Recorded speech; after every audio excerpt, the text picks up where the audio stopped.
Welcome, everybody, to another segment of Critical Faith Theory. It is, in the United States at least, the week of Thanksgiving. And tonight, I wanted to talk about gratitude. Now, what is gratitude? Well, it's a hard thing to say, right? It's, we have so many verses in the Bible. We were taught so many things growing up by our parents and our family and our teachers, in school. And of course, by figures in our life that we look up to. We learn what being thankful means. We learn about, giving thanks for our blessings that we have in life. But I wanted to look at gratitude from a different perspective. So I've noticed a lot, though, that gratitude is often framed, especially in the United States, but certainly where I'm from in South Asia. I'm originally from India, and I currently live in the United States. I've noticed in both places there is a very individual emphasis on gratitude. It's a very personal thing. And yeah, there are things you should be personally grateful for, your family, your friends, food in your stomach, a roof over your head, or maybe some nice things you have, like a nice car or a really cool gaming PC or a Nintendo Switch or whatever, right? It's like, yeah, the problem is that gratitude is framed around that stuff. It's framed around you personally and your own, and it's all a sort of individualism. One thing I find that's often missing is a sort of solidarity with others, solidarity with your community, solidarity with people who are oppressed. This is one thing that I find that's missing. And you could say, well, hey, that's two different things.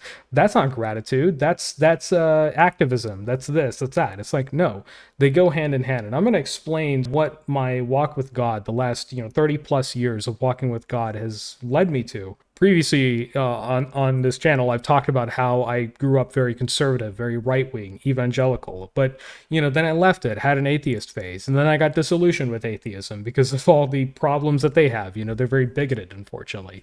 And so I came back over to Christianity, but in a more progressive, inclusive, anti-caste, accepting and forgiving kind of faith. And this is the path that, God has led me to. One thing I've seen with a lot of people is when they talk about gratitude, they don't talk about it from the perspective of community or helping others. It says in the Bible in many, many places where, it is good to give, it's also good to receive. So a lot of times, people are thankful for things they've received or things that have been given to them, but are you grateful for the chance to help somebody? Like, that's something that people don't really ask. That's not a question people ask ever. It's like, are you grateful for the chance to help somebody? Because a lot of times in this world, we are discouraged from helping others. Under capitalism, we all live under capitalism, and obviously some people like it. I can tell you I definitely don't after years of working in the tech industry, over a decade at this point.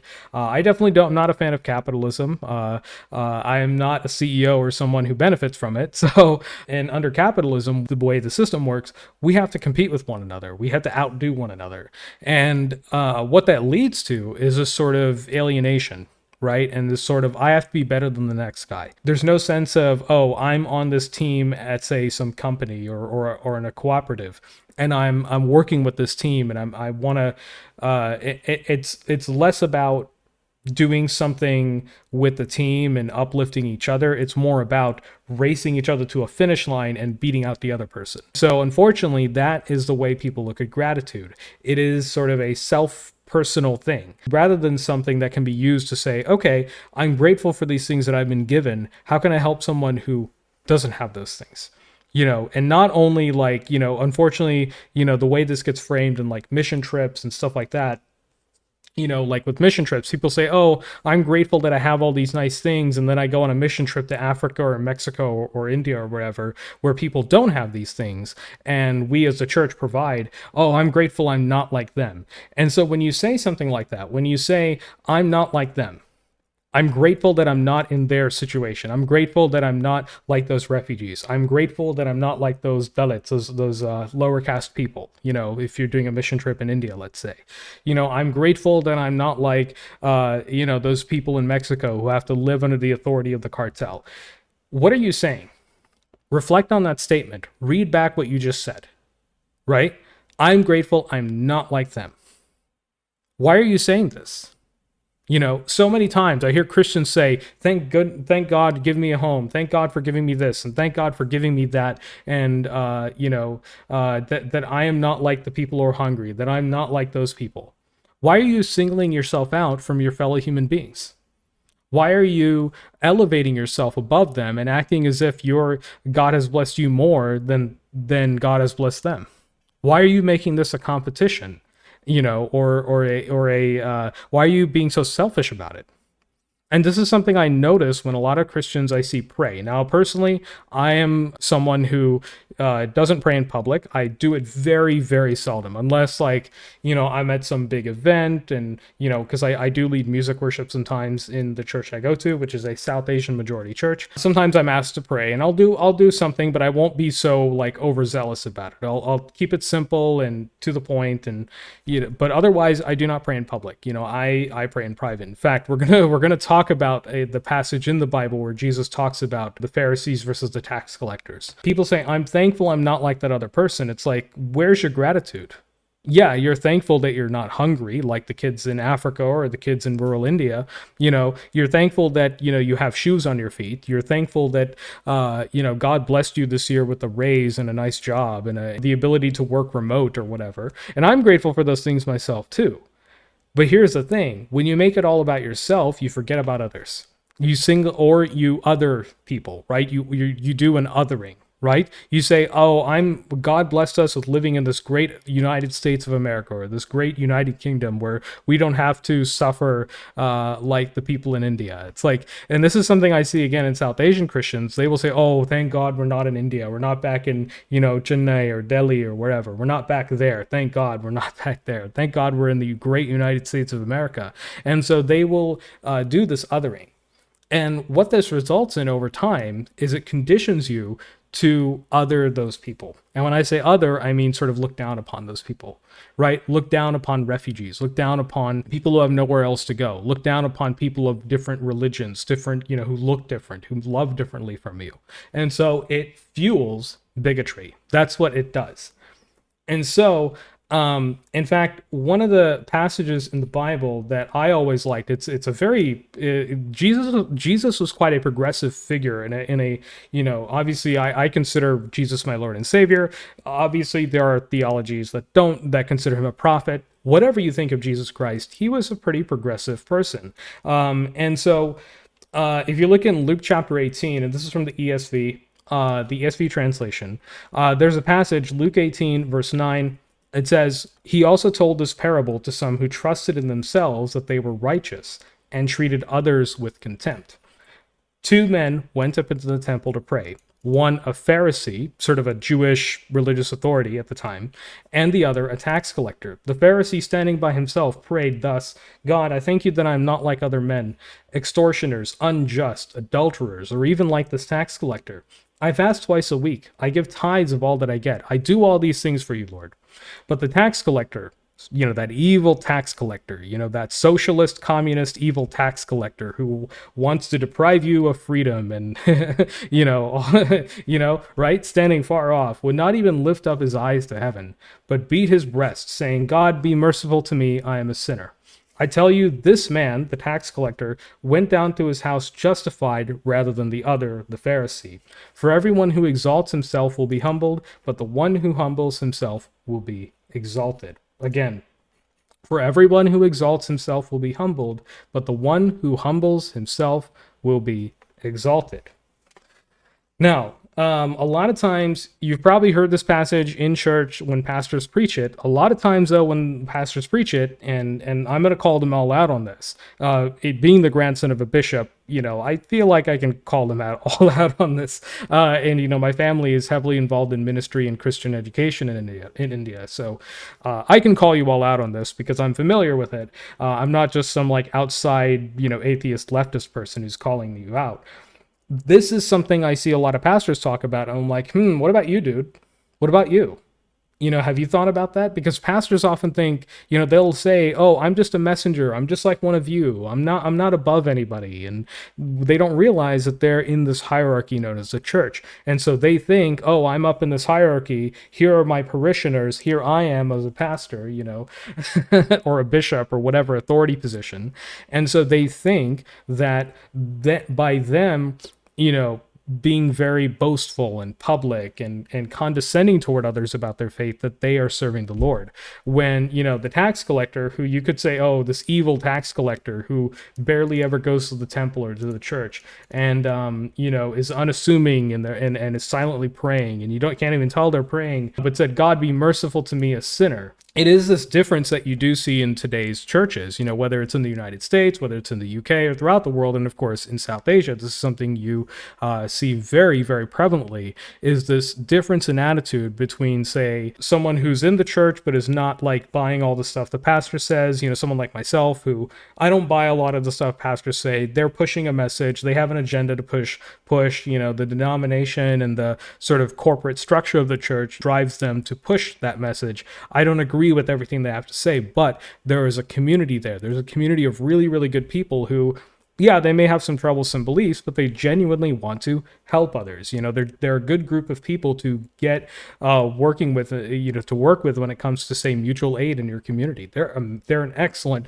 resource to tap into, despite them having some troublesome beliefs that, can get corrected over time. I had to go through that correction over time, and hopefully they do too. There's also this passage, and this is a passage I've read many, many times in growing up, but today I read this passage and I thought, this is something different. This is something different came to me with this. So this is another passage from Luke 18. This is from the same chapter, but further down. Verse 35, it's about Jesus healing a blind beggar. Okay, so as he drew near to Jericho, and the meaning of this is actually sort of came to me today in a new way I didn't think about before. So as he drew near to Jericho, a blind man was sitting by the roadside begging. And hearing a crowd go by, he inquired what this meant. They told him, quote, Jesus of Nazareth is passing by. And he cried out, quote, Jesus, son of David, have mercy on me. And those who were in front rebuked him, telling him to be silent. But he cried out all the more, Son of David, have mercy on me. And Jesus stopped and commanded him to be brought to him. And when he came near, he asked him, What do you want me to do for you? He said, Lord, let me recover my sight. And Jesus said to him, Recover your sight, your faith has made you well. And immediately he recovered his sight and followed him, glorifying God. And all the people, when they saw it, gave praise to God. So again, I've heard this passage many times. This is sort of about like, oh, we're leading somebody who's blind, and a lot of times in church, this sort of judgment of who's blind and who can see. This whole judgment of that is like, oh, so that person's a Hindu, they're blind. Like we use this word blind in a very condescending way, the same way the Pharisees said, oh, I'm glad I'm not like those poor people, I'm not like those Hindus, I'm not like those Muslims. Pastors and very, very sort of like really, really religious and fanatic Christians will say this kind of things, but I would tell them that, hey, this person, just like the tax collector, the blind beggar, said, Jesus, son of David, have mercy on me. But a bunch of people are making fun of him, saying, oh, who's this person? He thinks he can be forgiven by God. Jesus said to him, recover your sight, your faith has made you well. And in this quote in particular, Lord, let me recover my sight. Jesus said to him, recover your sight, your faith has made you well. This particular passage kind of struck me differently today, because I've always read this passage as, okay, this is somebody who's receiving salvation, who's becoming a Christian, whatever, right? Actually, what this passage is all about, when it says, Lord, let me recover my sight, a lot of us, I feel, are not, and especially a lot of Christians, and again, we're going to look at some sort of a lot of what the Christian media is saying, because a lot of what the Christian media says is very, I would argue, very blind to actual oppression in the world, because it complains about things like, complains about things like, say, wokeness or whatever, right? A lot of people are sort of blinded by that propaganda. They're blinded by reactionary things that are said by fellow Christians who frame it in sort of the Christian context or a godly context. Propaganda such as anti-wokeness or racism or, anti-immigrant sentiment, or of course we have Islamophobic sentiment these days with the Israel-Hamas conflict and the invasion of Gaza. Lord, let me recover my sight. How many of us ask God for this? Because we constantly ask God for, give me a new job. We constantly ask God for material things. We constantly ask God for personal material gratification in our prayers as Christians. That's something I have actually stopped doing. I don't ask God to give me a new job. Yeah, I'm looking for one right now. If there are any potential employers in the chat, I will gladly give you my resume. But if you're a tech employer, but I don't sit in prayer every night asking God for a job.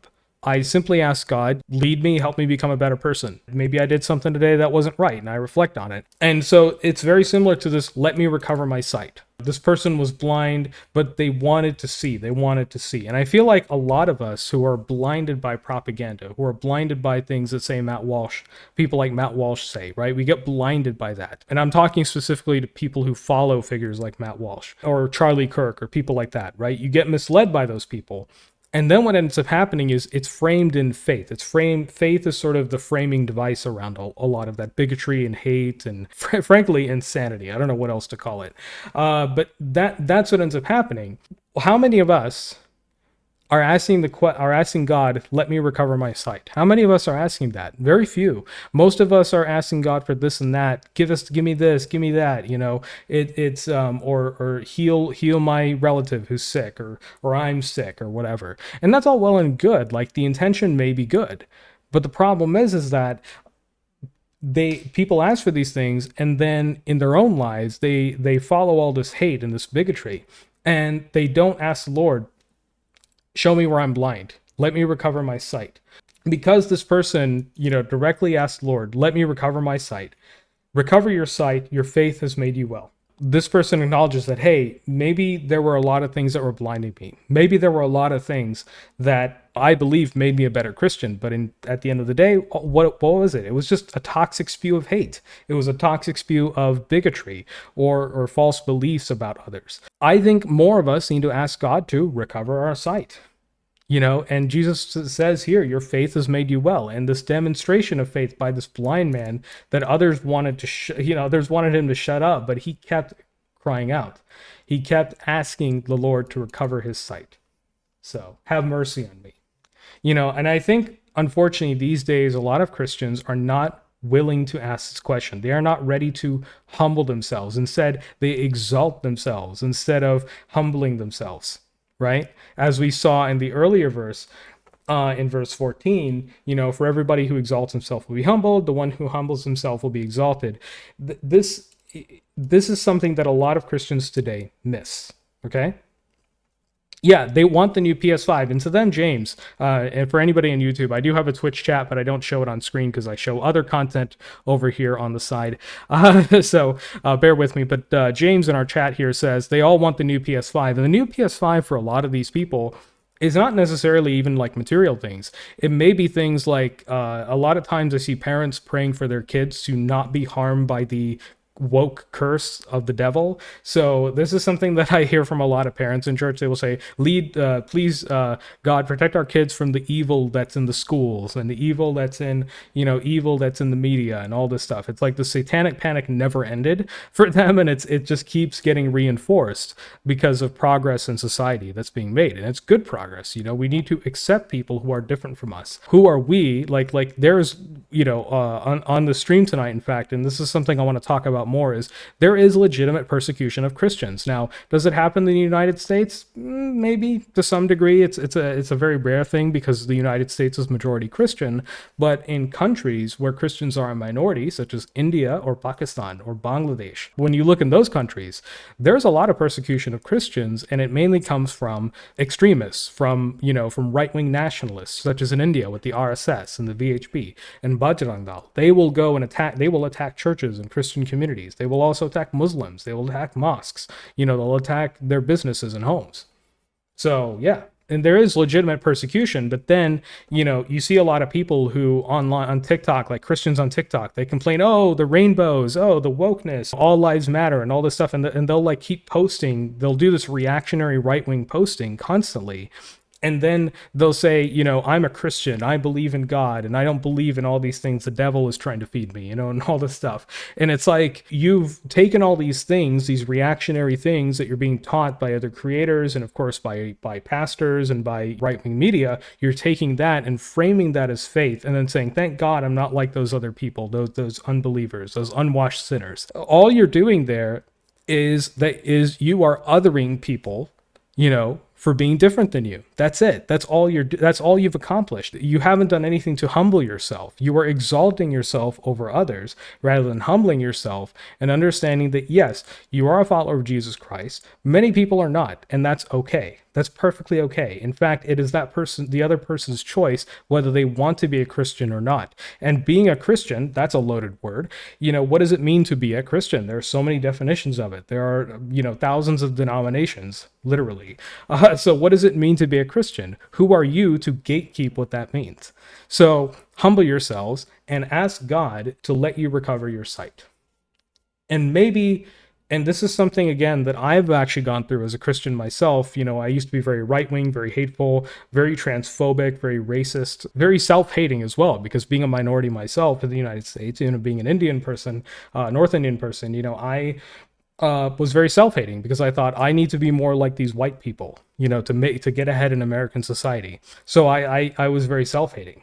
One thing you'll see, this lack of gratitude that a lot of Christians have, where they try to other people, right? When Christians try to other people and say, "Oh, thank goodness I'm not like them," the kind of bigotry that it results in, and not only bigotry, but just sort of like just delusion that it results in, is this kind of stuff. And this is very common stuff that I see from particularly South Asian preachers, but preachers around the world. But, I focus on South Asia since I'm from there and I'm from those Christian communities. And channels like Preach the Word Deepak. This channel's huge. This channel's going to break 1 million before we know it. They're almost up to 800K.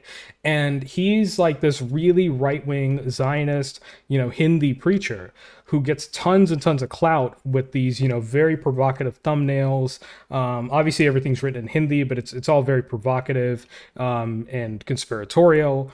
It's this kind of stuff that this lack of gratitude and this self-righteousness and self-exaltation lead to. It's this kind of thing. And pastors get to the point of, going this direction, and then they influence their congregation or in this case, I guess, followers on YouTube with this stuff. And so all those people start to exalt themselves rather than humbling themselves before God and humbling themselves and realizing that, hey, you're no better than any other human being. And so there's all this conspiratorial stuff. And of course, this guy doesn't only talk about end times prophecy. Of course, the hot ticket item right now for a lot of preachers is end times prophecy because of the invasion of Gaza. And sort of this second Nakba that we're witnessing, literally. One thing you'll see as well is like when people give their testimonies. So when a lot of South Asian Christians give their testimonies, which, I'm cool with that, like tell your story. I tell my story as well. But one thing I detect in a lot of their stories is they will really, really harp on this sort of self-hating thing where they say, "Oh, the Indian culture I was taught growing up wasn't right, and now I realize that the Western culture is better." And so they'll say stuff like that in their testimony. And so say like when they accepted Jesus Christ, they said, I'm accepting a better not only salvation and eternal life in heaven, I'm becoming a better person by being more Western. And stuff like that. There's all this weird stuff that you'll hear in people's testimonies as well, which I forgive those people for saying that because like they think that somehow Indian or the various cultures of India are not as developed as, they will think that, there's this whole like self-hating thing that happens, and it is very racist, unfortunately. But yeah, it's something I see, and I think it's this sort of wanting to exalt oneself rather than discovering what true gratitude is.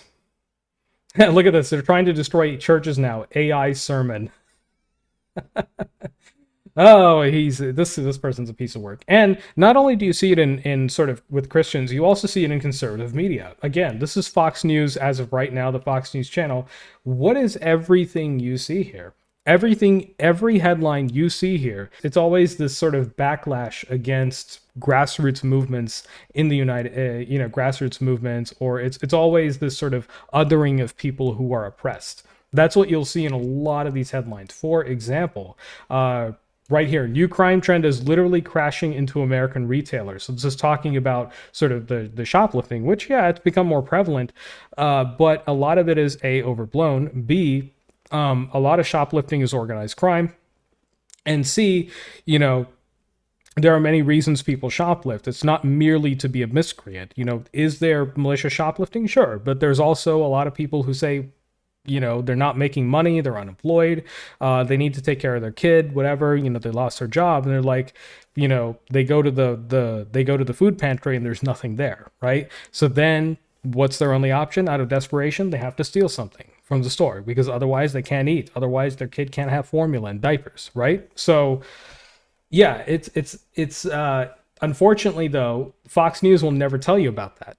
They will always cave into this fear, uncertainty, and doubt. That's the kind of fear, uncertainty, and doubt that comes out of being, like the Pharisee in this passage here. That is the kind of fear, uncertainty, and doubt that comes out of it. But unfortunately, I see so many right-wing Christians being like the Pharisee. I'm not like that person. Thank goodness I'm not like that person. Thank goodness I'm not like that thief. And without understanding, what are the causes of this? Unfortunately, this lack of gratitude factors into media. It factors into how things are reported, from what perspective things are being reported. And oftentimes the way right-wing news outlets, whether it's Fox in the United States or Republic TV in India or GB News in the UK, right? How they present things. They will present things in a way that is like, oh, at least we're not like those other people. And so it feeds that bigotry. And this false sense of gratitude is what feeds that. Right? The false sense of gratitude that the Pharisee had feeds that. Now, what kind of gratitude as a Christian do I want to not only manifest in my own life, but see in the wider community? What do I want to see? And I think what we all want to see more of, I hope so, is a more solidarity-based gratitude, right? Instead of a self-righteous gratitude, where it's like, oh, I thank God I'm not like them, and thank you God for giving me all these material possessions and a nice business to run and all this stuff, right? Instead of that, right? Maybe your gratitude, that's not really gratitude. That's just like sort of personal satisfaction. Okay. Be grateful for the things you have in your life. Obviously, that's a good thing to practice. That's a good thing to do. But also be aware of others. Maybe not only don't have those things, but be aware of how are those people being oppressed. Look at it from their side more. If you as a Christian say, I have the Spirit of God in me, right? So a lot of Christians say, oh, I have the Spirit of God in me. I'm saved by Jesus Christ. But then they go on TikTok or on social media and they see all these really hateful, bigoted, threatening things. And genocidal things. It's like, okay, were you really saved? I really wonder, were you actually saved? Or are you just saying that for brownie points? Are you just saying that to get approval from others, or to incite others? Are you just saying that for attention? And so, unfortunately, a lot of Christians, I feel, haven't really asked God to give them back their sight. Metaphorically speaking, right? They think they are these all-seeing beings who are like, oh, I've accepted Jesus into my heart now, therefore I can just be hateful. I can just say whatever I want. I can say slurs. I can hate non-Christians. I can hate, people of different races, people of different ethnicities and backgrounds, right? So it's like it gives them that license to hate and be bigoted, instead of have a real sense of gratitude where it's like, okay, yes, I'm thankful for these things I have, but I'm also aware of the oppression that's going on in the world. As Beggars said, the famous Southern Indian, or Tamil specifically, freedom fighter during the independence movement, said, oppression is my enemy. As part of this real gratitude that's based on solidarity, you're grateful for things you have in your life, but also recognize, where did that come from? Because a lot of people say, oh, God gave me all these things. And it's like, what about that person who was nice to you? Right? What about that person who helped you that one time you didn't have a job or didn't have a place to stay? What about them? Are you leaving them out of it? This is what often happens, is people say, oh, God gave me everything, and they ignore the people in their life who help them, whether it's family members, teachers, just people in the community, a social worker, a counselor, anybody. Yeah, it's like they ignore those people. I think a more godly approach to gratitude is a gratitude that's based in community solidarity, and solidarity especially with those who are oppressed. Because from that gratitude, yes, you may have those nice things, you may be blessed in your life, whatever, but that gives you an opportunity to pass that on, to pass on the blessing, to pass on the candle flame. That gives you that opportunity. And what I mean by that is you don't have to go out and preach the word of God. A lot of times God's work is just volunteering in your community. It's doing mutual aid. It's taking someone to the hospital who really needs it. Or if someone's lonely, just hang out with them or whatever. It's there's a number of ways in which you can serve God without having to be some preacher, without having to even do what I'm doing. It's just I do this because I see a lot of what's going on, and everybody wants to be this preacher on TikTok. Everybody wants to have an opinion. Everybody wants to fight wokeness and all this stuff. And I'm like, is that helping anybody? Is that uplifting anybody? No, it's just you exalting yourself in public on social media, trying to get clicks and say you're doing it for God. That's all you're doing. It is selfish. It is like the Pharisee in Luke chapter 4, chapter 18. What I would really, really encourage my fellow Christians, and of course, if you're not a Christian, we welcome people of all faiths here, or even of no faith, people who are agnostic or atheists. We welcome everybody here.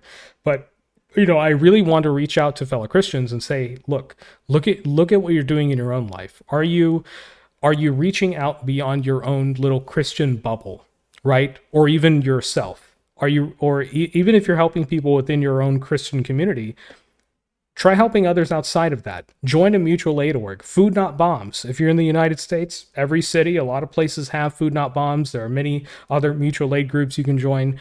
Join them and see what you can do. Yeah, you're going to be working with people who are not Christians, who are not like you, people who are Muslim, people who are queer, atheists, agnostic, people who are immigrants, some people who are, who are born here. It doesn't matter. But that is one thing you can do to literally recover your sight, as the blind man, as Jesus did for the blind man. I would encourage Christians, get out in your local community. You may say, oh, it's secular. Oh, it's this. Oh, it's that. Stop complaining. You're the one trying to exalt yourself, making all those complaints. Get out and do something for your community. Community organizing is, in my opinion, a much better form of gratitude, rather than exalting yourself and saying, thank you, God, for giving me those things, and thank you for not putting me in the situation that those other people are in. Because when you say that, when you say, oh, thank God I'm not in Gaza, what are you saying to the people of Gaza right now? The people in Gaza who, are not affiliated with the extremists who did the October 7th terrorist attack. There's just average people, right? You're saying that they don't matter? Because that's basically what you're doing. And so really think about what you were saying, and not just really think about it. Walk with God about it. Ask God about it, and ask God to let you recover your sight, because then that'll help you shift your sort of gratitude away from things about yourself and things just in your bubble, and allow you to reach out beyond that and actually do something in the world that is, effective in uplifting others, even if that person's different than you. Okay. Some of you who watch this who watch this video will criticize me knowing that I have done fundraisers for queer people and queer organizations. Well, guess what? Who else is going to help them? Who else is going to help them? Because in the United States, we're seeing a really, really an increase in hate against queer people. And a lot of it is very violent, or it's done through the state, through laws that are really draconian. As a Christian, that weighs on me. It's like, okay, the Bible says this and that, and there's different interpretations of what it means, of whether there's a gender binary or not. The thing is, why are you weaponizing that to harm millions of people? So as a Christian, I would rather help those people, because even though they're different from me, even though a lot of Christians would consider them demonic or deviant or whatever, it's like it is Christ-like to help those people, rather than to demean them, rather than to be bigoted and hateful toward them, or rather than to support the state or movements in the state that seek to marginalize and kill these people. I would rather be on the side of helping them. People will criticize me for that, whatever, but I know what I did was right. Maybe look for something like that. Do something that you thought you would never do as a Christian. Maybe you'll discover something. Maybe your sight will be recovered a little bit too. Anyways, practice gratitude in terms of solidarity, not in terms of self-righteousness, and not in terms of exalting yourself. I hope this bit of critical faith theory helped you, and we'll see you next time. And happy Thanksgiving to anybody celebrating.